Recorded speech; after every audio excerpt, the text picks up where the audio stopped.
Number one అంటారు. అసలైన number one Gurukashi university. Bro బాగున్నారా? All good bro, Yeah. బాగానే ఉంది. ఎలా బ్రో, ఎలా నడిచింది? ఎందుకు ఎలిమినేట్ అయిపోవాల్సి వచ్చింది? అంటే సి యూ హ్యావ్ టు అంటే వాళ్ళ కేటగిరీ మ్యాచ్ అవ్వాలి మనం ఫస్ట్ థింగ్. సో మన మైనస్ ఏంటి ప్లస్ అనేది వాళ్ళకి మచ్ బెటర్ తెలుసు. సో ఆబ్వియస్ అంటే నేను దేర్ మైట్ రీజన్ ఉంటుంది అని చెప్పి నేను ఎక్కువ మాట్లాడలేదు. వాళ్ళు వెన్ దే సైడ్ ఎలిమినేట్ అనేది తీసుకొని వెళ్ళిపోయాను అంతే.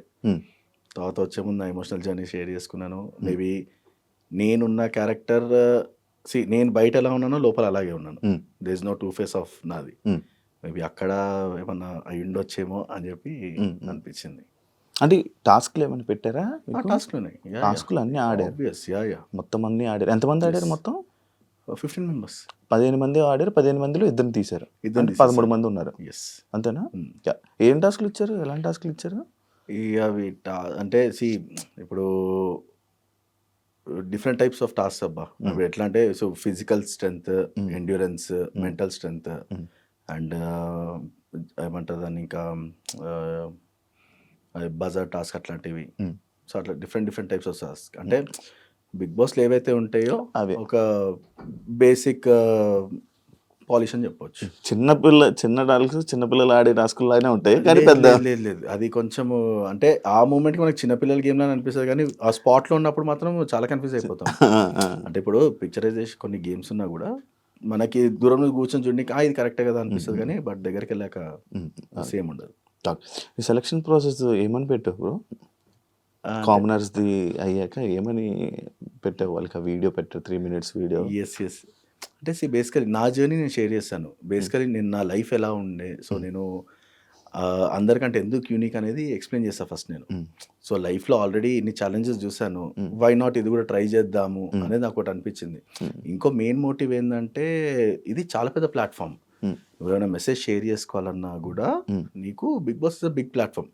జనాలు ఆదరిస్తారా లేదా అనేది సెకండరీ నీకు, బట్ నువ్వు పెట్టే పాయింట్స్ ఎంత క్లియర్ ఉన్నాయి అనేది ఇంపార్టెంట్ ఫస్ట్ థింగ్. ఇప్పుడు నా దృష్టికి వచ్చేసరికి నేను డ్రింక్ అండ్ డ్రైవ్ ఎంకరేజ్ చేయను ఫస్ట్ థింగ్. ఎందుకంటే దానివల్లనే నా తప్పు లేకుండా యాక్సిడెంట్ అయ్యి కాలు పోగొట్టుకున్నాను నేను. సో బయట ఎంత చెప్పినా వినరు. Maybe some more other point నేను హౌస్లో ఉన్నప్పుడు కానీ ఎప్పుడన్నా అట్లాంటి పాయింట్స్ వచ్చినప్పుడు కానీ మెన్షన్ చేయడానికి, అంటే ఒక పర్సన్ స్ట్రగుల్ అనేది ఎవరో చేసిన మిస్టేక్కి మనం ఎంత సఫర్ అవుతాం అనేది ఇంపార్టెంట్. అది నిజంగా డ్రంక్ అండ్ అతను తాగి గుద్దేస్తేనే నాకు కాలు పోయింది. లేకపోతే హ్యాపీగా వారంలో న్యూజిలాండ్ వెళ్ళిపోయి సెటిల్ అయిపోయాను అక్కడ. ఓకే కారా? Jeep, Willys jeep. నేను 2-wheeler పైన ఉండే. డిన్నర్ కానీ బయలుదేరాను నైట్ 12:30 ఆ టైంకి. లేట్ నైట్ ఫోటోగ్రాఫర్స్ కాబట్టి లేట్ నైట్ తినడం అలవాటు మనకు బాగా. సో తను తాగేస్తుండే. It was hit and run. Accident ఎలా అయింది ఏంటనేది నాకు అస్సలు ఇప్పటికీ బ్లాంక్. ఫ్రాక్షన్ ఆఫ్ సెకండ్స్లో అయిపోతుంది. హిట్ అండ్ రన్ అది. సో లేచేసరికి ఆల్మోస్ట్ కాలు ఒక పాదం ఇట్లా వేలాడుతుండే. మొత్తం డ్యామేజ్, ఇది డ్యామేజ్. హీట్లో అర్థం కాలేదు. తర్వాత ఏదైతే హాస్పిటల్ ప్రాసెస్ ఉందో మైండ్ పోయింది ఇంకా. అది అంటే స్లోగా బాడీ ఎప్పుడైతే కూల్ డౌన్ అవుతుంటుందో పెయిన్ అనేది బయటకు వస్తుంటుంది మనకి. సో అట్లా ఆల్మోస్ట్ 2 months ఉండే హాస్పిటల్లో నేను. 2 times సర్జరీ అయింది. సో దట్ ఈస్ వేర్ అంటే ఇది ఒక పెద్ద ప్లాట్ఫామ్. అంటే పర్సన్ని ఇప్పుడు చాలా మంది పర్సన్ సెలెక్ట్ చేస్తారు బిగ్ బాస్లో. వై నాట్ మీ అనేది ఒక క్వశ్చన్ మార్క్ ఉండే నాకు. మనం వెళ్తే సమ్ వాట్ ఇప్పుడు సరే నేను 100% ఇస్తాననే గ్యారంటీ నాకుంది. బట్ ఏమన్నా అంటే మనకు కొన్ని ప్రాబ్లమ్స్ ఉన్నాయి. దానివల్ల ఎంత బెస్ట్ ఇవ్వచ్చు అనేది ఆ క్యాలిబర్ నాకు తెలుసు. ఓకే. అంటే ఇప్పుడు ప్రతి పర్సన్ ఒక దానిలో పర్ఫెక్ట్ ఉండాలని రూల్ ఏం లేదు. ఒక పర్సన్ ఫిజికల్లో పర్ఫెక్ట్ ఉండొచ్చు, మెంటలీ స్ట్రాంగ్ ఉండొచ్చు. ఓకే. సో ఇప్పుడు నేను ఎక్కడ ఫిట్ అవుతా అనేది నాకు అక్కడికి వెళ్తే తప్ప మనకు తెలియదు. మనం ప్రూవ్ చేసుకోవాలంటే ఈ గేమ్ నాకు సూటబులా లేదని కాకుండా అటెంప్ట్ చేసుకుంటూ పోతే మనకు అర్థమైపోతుంది. సో ఈ అటెంప్టింగ్ ప్రాసెస్లోనే పబ్లిక్కి తెలుస్తుంది, ఓకే ఒక ఫిజికలీ ఛాలెంజ్ నేను చేయగలుగుతున్నప్పుడు మనం బయట ఉండి ఎందుకు చేయలేము అనేది ఛాలెంజింగ్ ఉంటుంది. ఎందుకంటే ఇవాళ రేపు అందరు కంఫర్ట్ జోన్కి అలవాటు అయిపోయి ఎవరిది వాళ్ళు జాబ్ చేస్తున్నామా ఉన్నామంటే మనిషి వాని గురించి ఆలోచించడమే మర్చిపోయారు చాలామంది. సో అట్లా అంటే I wanted to be an example like that. ఇప్పుడు చాలామంది నాకు ఇది వస్తుంది అది వస్తుంది అది అంటారు కదా. నేను ఏమంటున్నా అంటే నా మైండ్ సెట్ అందరిలాగా ఉంటుందని రూల్ లేదు. అందరికి ఫ్యామిలీ సపోర్ట్ ఉంటుందని గ్యారంటీ లేదు. కానీ ఇలా ఉండాలని ఉంటుంది కదా. ఉండాలి. ఎందుకంటే అట్లీస్ట్ ఇప్పుడు మన వల్ల కనీసం 10 మంది మారినా వీఆర్ వెరీ మచ్ హ్యాపీ. ఆ పాయింట్లో ఆ క్లారిటీ ఉంది కాబట్టి నేను వెళ్దామని ఫిక్స్ అయ్యాను. ఎందుకంటే ఇన్ని ఫేస్ చేసినాను. ఎందుకంటే బండ్ల మీద కింద పడ్డాను, లిటరలీ స్కై డైవింగ్, మళ్ళీ బైక్ రైడింగ్, హార్స్ రైడింగ్, దెబ్బలు తగిలినాయి, గట్టిగా తగిలినాయి యాక్సిడెంట్ తర్వాత కూడా. యాక్సిడెంట్ తర్వాత కూడా అయ్యా? అయ్యో, కన్యాకుమారి టు కాశ్మీర్ చేసేటప్పుడు లిటరలీ నేను రోడ్ యాక్సిడెంట్లో పడితే బండి నా మీద ఉంది, నేను కింద గటర్లో ఉన్నా. నేను లిటరలీ ఆర్మీ వాళ్ళు వచ్చి బండి లేపారు మొత్తం. ఆ విజువల్స్ ఉన్నాయి ఇన్స్టాగ్రామ్లో ఉంటాయి చూడండి. అంటే అంత స్ట్రగుల్లో కూడా ఐ మీన్ అంటే పెయిన్ అనేది కామన్ అయిపోయింది. దెబ్బ తగిలిన లేచి దులిపేసుకొని ఉంది. కానీ ఇప్పుడు ఏంటంటే ఇది నాకు కూడా ఒక టెస్ట్ ఇది. ఎందుకంటే నేను ఎంతవరకు యాక్యురసీ అనేది నాకు కూడా తెలియదు. కానీ ఫ్యూచర్లో ఇట్ మైట్ బి హెల్ప్ఫుల్. నేను ఒకళ్ళకి చెప్పాలన్నా కూడా ఇది ఎలా ఉంటుంది అంటే, మనం ఇప్పటిదాకా ఏ పర్సన్ లేరు, ఏ బిగ్ బాస్లో కానీ హిందీ తెలుగు ఎక్కడ కూడా పర్సన్ ఫిజికల్ ఛాలెంజ్కి ఆపర్చునిటీస్ లేదు. మళ్ళీ మన తెలుగులోనే. నేను కూడా ఫస్ట్ ఇచ్చే ముందు కూడా గ్యారంటీ లేకుండా నాకు, ఎందుకంటే నేను కూడా ఆలోచిస్తా కదా. అంటే మీకు ఒక ఐడియా ఉంది కదా, ఇప్పుడు నాది ఒక సింపతి అండ్ ఎమోషనల్ స్టోరీ. నేను సెలెక్ట్ అవుతాను, నా స్టోరీ బాగుంటుంది, నన్ను సెలెక్ట్ చేస్తారు అనే ధైర్యం నీకు ఉంది కదా? ఉంది ఆబ్వియస్లీ. ఎందుకంటే నేను ఎక్కడికో సింపతి మాట్లాడలేదు. ఫస్ట్ థింగ్, సింపతి చెప్పుకోవాల్సిన అవసరం కూడా లేదు. ఎందుకంటే ఆల్రెడీ కొంచెం ప్రూవెన్ మనము పరిగెత్తగలము. ఎట్లీస్ట్ అంటే నువ్వు నాకంటే ఇమీడియట్ పరిగెత్తగలవు, కానీ నేను గ్యాప్ తీసుకొని పరిగెత్తగలుగుతాను. బట్ ఒక పాయింట్లో ఉండొచ్చు అనే ఛాన్స్ ఉంటుంది మనకి. సో ఆ బేసిస్ పైన మన mind set, initial I'm not fast, but slow I might be faster. Okay, ఆ మైండ్ సెట్తో ఉండే నాకు కొంచెం. ఓకే. బైక్ రైడింగ్ అవి ఇష్టమా బ్రో? ప్యాషన్ అంటే ఎప్పటి నుంచో ఉండే నాకు. నార్మల్గా నేను యాక్సిడెంట్ కంటే ముందు కూడా బుల్లెట్ అన్నా కానీ పిచ్చ ప్రాణము. అంటే కొంతమందికి ఆ ఎమోషన్ ఉంటుంది ఎవరికన్నా కూడా. అది మా డాడీకి ఉండేది, అది నాకు వచ్చింది.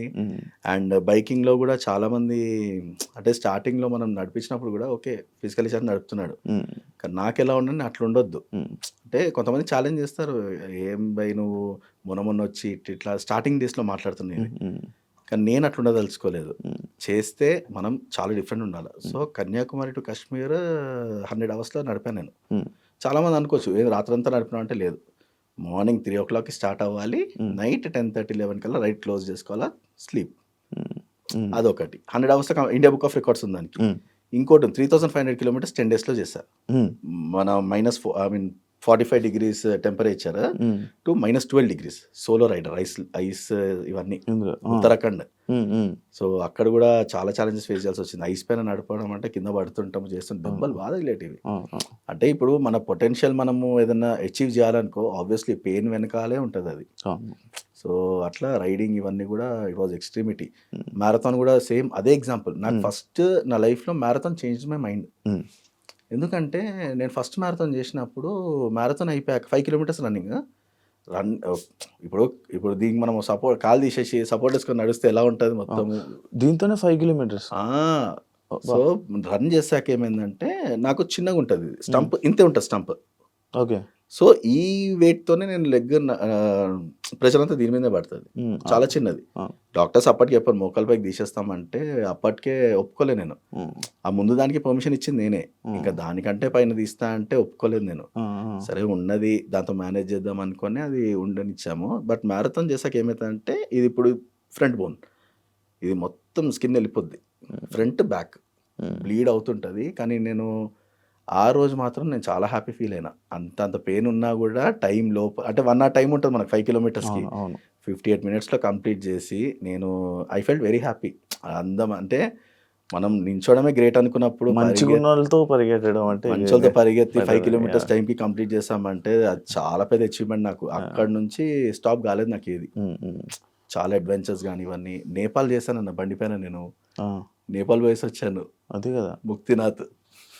బ్రో మీకు పెయిన్ ఏం రాదా ఈ మధ్య? ఏమైనా వస్తుంది? ఇప్పుడు వస్తుందా? వస్తుంది. పెయిన్ అనేది కామన్ అన్నది, ప్రెజర్ ఎక్కువ పడడం వల్ల వస్తుంది. ప్రెజర్ ఇప్పుడు మనము ఒక 24 hours 48 hours నుంచి ఉన్న ఫోటోగ్రాఫర్ లైఫ్. సో అంతసేపు నుంచి అంటే ఒక్కొక్కసారి మనకు బ్రాహ్మణ్ వెడ్డింగ్స్ ఉంటాయి. సో అప్పుడు బ్రాహ్మణ్ వెడ్డింగ్స్ సో కూర్చొని లెగడం, ఒంగోడు లెగడం టూ హెవీ. ఇప్పుడు ఫోటోగ్రఫీ దేంట్లోనే ఉన్నారా? ఫోటోగ్రఫీలో ఉన్నాను. ఓకే. ఇప్పుడు మొత్తం మీ రెవెన్యూ ఇప్పుడు మొత్తం జనరేట్ అయ్యేది ఫోటోగ్రఫీ. మొన్నటి వరకు ఐఐఎంలో జాబ్ చేస్తాను నేను బెంగళూరులో, వీడియోగ్రాఫర్, వీడియో ఎడిటర్గా. కానీ అక్కడ ఇప్పుడు బిగ్ బాస్ వల్ల జాబ్ రిజైన్ చేయాల్సి వచ్చింది నేను. మరి ఎలా బ్రో? అది చదువుకున్నాం కదా bro, MA graduate. So obviously ఒక జాబ్ కాకపోతే ఇంకో జాబ్. బట్ లైఫ్లో ఇట్లాంటి ఆపర్చునిటీ అనేది వచ్చినప్పుడే తీసుకోవాలి. ఎందుకు బ్రో ఇంత